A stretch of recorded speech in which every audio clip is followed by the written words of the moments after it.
Welcome to my YouTube channel एंतुशिवी। आज का ये जो वीडियो है इसमें एक बहुत ही महत्वपूर्ण डिस्कशन आज हम करने वाले हैं। जिन भी अभ्यर्थियों ने MP high court group A group B का एग्ज़ाम दिया था, जो कि फरवरी में इसका मेंस एग्ज़ाम कंडक्ट करवाया गया था, तो उसके रिज़ल्ट के रिगार्डिंग आज एक बहुत ही इंपॉर्टेंट डिस्कशन होने वाला है कि जो भी हाई कोर्ट से ये ऑर्डर आया है, ये आपका रिज़ल्ट जो है वो कब डिक्लेयर होगा या कितना जल्दी डिक्लेयर किया जा सकता है। तो इसके बारे में आज हम कंप्लीट डिस्कशन करेंगे इस वीडियो में। जिन भी कैंडिडेट्स ने MP high court group A group B का मेंस एग्ज़ाम फरवरी में दिया था, उन्हें ये ज़रूर पता होगा कि उसके पहले जो डॉक्यूमेंट वेरिफिकेशन हुआ था और कुछ कैंडिडेट्स जिन्हें डॉक्यूमेंट वेरिफिकेशन से बाहर कर दिया गया था, उन्होंने प्रीलिम्स एग्ज़ाम तो क्लियर कर लिया था, लेकिन डॉक्यूमेंट वेरिफिकेशन से उन्हें बाहर कर दिया गया था क्योंकि उनके पास जो एलिजिबिलिटी क्राइटेरिया था, उनका जो डॉक्यूमेंट्स थे वो कंप्लीट नहीं थे। ग्रेजुएशन बस था, डिप्लोमा नहीं था, जैसा कि हमारी जो नोटिफिकेशन में बताया गया था कि आपके पास ग्रेजुएशन के साथ डिप्लोमा होना ज़रूरी है। अगर आप बीसीए अगर आपका है या एमसीए अगर आपका कोई सब्जेक्ट है जो उसमें कंप्यूटर आपका है, तो इसके बाद आपका जो डिप्लोमा होना ज़रूरी नहीं था। तो उन कैंडिडेट्स ने याचिका दायर की थी जिसकी वजह से हमारा जो मेंस का रिज़ल्ट आना वो रुका हुआ था। इसी याचिका की वजह से अभी तक हमारा जो मेंस का रिज़ल्ट है वो रुका हुआ था, लेकिन अब शायद ये आपका क्लियर हो सकता है क्योंकि अब ये याचिका जो है वो खारिज कर दी गई है। पहले जो मैंने आपको अपने लास्ट वीडियो में बताया था, तो उसमें मैंने आपको ये क्लियर किया था कि याचिका इनकी खारिज कर दी गई थी, जो कि कोर्ट का जो स्टेटस है, केस स्टेटस में हमने देखा था कि याचिका जो है वो पिटीशन डिसमिस कर दिया गया था। लेकिन अब ये फाइनल ऑर्डर आया है कि जो कि उन कुछ कैंडिडेट्स ने कोर्ट से अपील करके ये ऑर्डर लिया है। तो ये ऑर्डर में अब साफ साफ लिखा हुआ है कि यहाँ पर इनकी याचिका जो है वो खारिज कर दी गई है। चलिए देखते हैं, हम इस ऑर्डर को पढ़ते हैं। Writ petition number 4253। मैंने आपको अपने लास्ट वीडियो में भी बताया था कि जो रिट पेटिशन नंबर है, इसमें आप जाकर केस स्टेटस चेक कर सकते हैं। The present petition has been filed seeking the following relief: that the order impugned annexure passed by the respondent department cancelling rejecting the candidature of petitioner may kindly be declared as illegal right provided under article 14, 16, 19 and 21 of the Constitution of India. That the order impugned annexure P1 passed by the respondent department may kindly be quashed qua petitioner. That petitioner may kindly be declared eligible in regard to education qualification as per advertisement annexure P2. आगे इसमें हम देखते हैं, it is the case of the petitioner that they are the students and have applied for the post of stenographer grade 2, grade 3 and stenographer grade 3, court manager staff, assistant grade 3 and assistant grade 3 English knowing in terms of the advertisement issued on 12 November ये आपका 2021 को.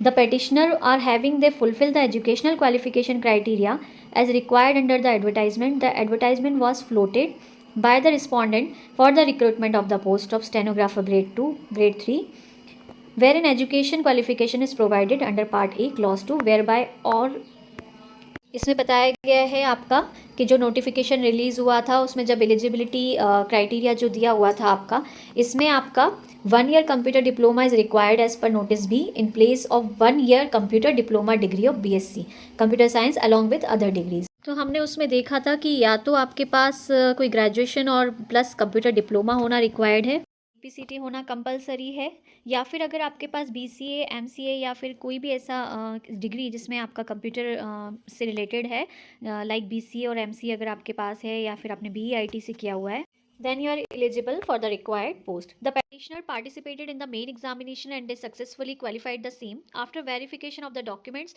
a final list has been published where in the petitioner have been declared as ineligible on the ground that valid 1 year computer diploma not attached, computer as single subject in BSc is not valid. जिसमें आपका ये बताया हुआ है उन्होंने कि petitioners मतलब जो लगाई थी उन्होंने petition कि जिन भी कैंडिडेट्स ने याचिका दायर की थी उन्हें मेन एग्जामिनेशन में तो बैठने दिया गया था, लेकिन आफ्टर वेरिफिकेशन डॉक्यूमेंट्स का जब वेरिफिकेशन हुआ तो उसमें उन्हें इनएलिजिबल बताया गया क्योंकि उनके पास वैलिड जो था वो 1 year कंप्यूटर डिप्लोमा नहीं था, सिर्फ एक बीएससी की ग्रेजुएशन उन्होंने बस लगाया हुआ था जिसमें उनका एक कंप्यूटर सब्जेक्ट होता है, तो इसलिए उन्हें इनएलिजिबल कर दिया गया था। इसलिए उन्होंने ये पिटीशन भी फिर से फाइल की थी। On notice being issued, a reply has been filed by the respondent, pointing out the fact that the essential qualification was in terms of clause 4, which provide wherein they have studied computer as main subject in all 6 semesters, and in terms of note B, of the advertisement, they are having the requisite qualification for appointment to the post in question. Their candidatures have been rejected without going through their mark sheets. Therefore, the present petition is filed. On notice being issued, a reply has been filed by the respondent pointing out the fact that the essential qualification was in terms of clause 4, which provide for 1 year diploma course passed in computer application from institution recognized by MP government. चलिए यहाँ पर देख सकते हैं हम कि इसका जो पिटीशन फाइल की थी और इसका जो ऑर्डर आया हुआ है उसमें ये बताया कि एजुकेशन क्वालिफिकेशन जो नोटिफिकेशन में रिलीज़ हुआ था वो ये मांगी गई थी स्टेनोग्राफर ग्रेड 2 के लिए कि आपकी जो है वो ग्रेजुएशन होना ज़रूरी है, साथ ही साथ CPCT का स्कोर कार्ड आपके पास होना चाहिए जो कि मैप IT से कंडक्ट करवाया जाता है exam. Hindi short hand exam passed with speed of 100 words पर मिनट आपका हिंदी से होना चाहिए और 1 ईयर डिप्लोमा कोर्स आपका MP गवर्नमेंट में या फिर कोई भी रिकॉग्नाइज्ड इंस्टीट्यूशन से आपका होना चाहिए. स्टेनोग्राफर ग्रेड 3 के लिए भी आपकी यही कुछ एलिजिबिलिटी मांगी गई है और असिस्टेंट ग्रेड 3 के लिए भी आपका ये डिप्लोमा जो है वो इसमें मांगा गया है. साथ ही साथ assistant grade 3 in English knowing के लिए भी आपका ये मांगा गया है.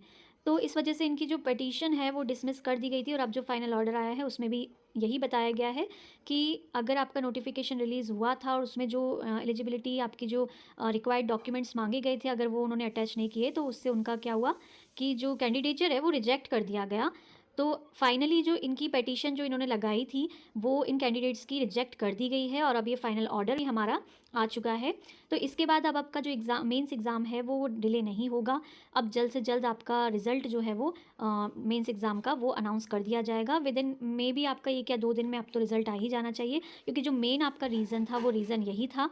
विद इन 1 और 2 डेज़ में आपका रिज़ल्ट अनाउंस कर देना चाहिए वैसे तो, क्योंकि जो रिज़ल्ट का जो मेन रीज़न था डिले होने का और जो ये आपके रिज़ल्ट पे रोक लगा दी गई थी ना वो मेन इसी पिटीशन की वजह से लगी हुई थी और जो कि अब इसका फाइनल ऑर्डर निकल कर आया है कि रिज़ल्ट जो आपकी पिटीशन है वो फाइनली डिसमिस कर दी गई है, ये खारिज कर दी गई है आपकी, जो कि इसका फाइनल ऑर्डर अब आ चुका है. तो आपका उन कैंडिडेट्स का जो काफ़ी टाइम से वेट कर रहे हैं उनके लिए एक बहुत ही बड़ी बात ये होने वाली है कि आपका रिज़ल्ट अब जल्द ही अनाउंस कर दिया जाएगा.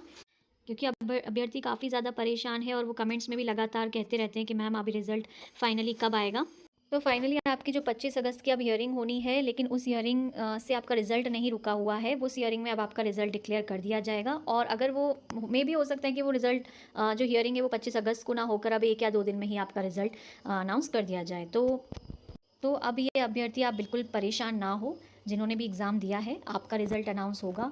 और अगर आपकी जो जॉइनिंग है वो अगर आपका क्वालिफाई हुआ है तो जॉइनिंग भी अब आपकी ज़रूर होगी. तो आप बिल्कुल भी अब इस चीज़ को लेकर बेफिक्र हो जाएं. रिज़ल्ट के रिगार्डिंग और भी मुझे कोई इसी तरीके के अपडेट्स मिलते हैं तो मैं आपको नोटिफाई ज़रूर करूँगी. तो इस चैनल पर आप बने रहें. इस चैनल को अगर आप सब्सक्राइब करेंगे, बने रहेंगे तो आपको ये नोटिफिकेशन या जो भी डिटेल्स मुझे मिलती हैं वो मैं आपके साथ शेयर करती रहूँगी. तो प्लीज़ इस चैनल को सब्सक्राइब करना बिल्कुल ना भूलें. Thank you so much.